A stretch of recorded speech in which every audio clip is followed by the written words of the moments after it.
Bitaw brake. Turn pa. Sige. Turn pa. Full turn mo. Full turn. Yan. Itong line na to.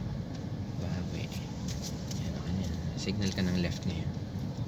Huwag kang magagas. Sige na. Tansyahin mo yung huwag kang magagas. Sige lang. Idikit mo lang konti. Yan. Brake pa. So yung white na line ma'am ang tapatan mo. Side mirror. Yung una po doon. Oo. So forward ka pa. Yan. Pwede na yan. Okay, turn ka ngayon. Full turn mo. Kahit full turn mo. Patakboy mo. Yan. Patakboy mo dahan-dahan. Breakan mo lang. Brake. O, bawi. Dalawa. Diba nakaharap na, diba?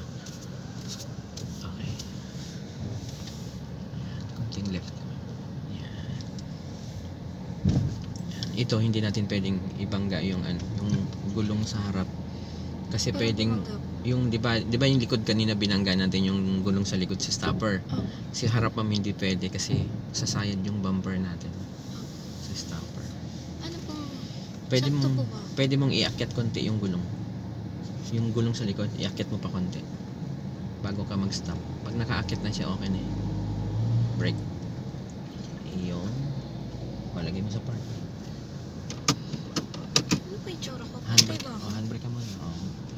Pantay ka muna. Paano ko po malaman kung pantay ako sa harap? Yun, kaya mahirap tansyahin mo ang harap kumpara sa likod. Hindi mo kita eh. Opo. Oo, pero tingnan mo.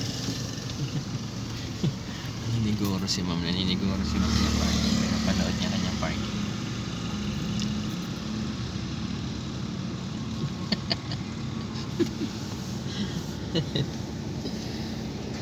Sakto naman po sa stop.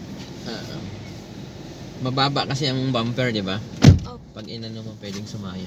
Pag SUV po pwede. Pwede. Hindi mo siyang ibangga.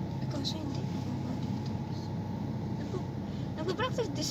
Nagpa-practice nga yun sila. Ginagaya ka tuloy kung ano yung ginagawa mo. Kasi kanya ba back parking, nagpaharap ka daw di mag-try din sila. Pinapanood ka nila kanina nung nag-park tayo doon ng pabak. Talaga. Kasi isang atras lang ang ginawa mo.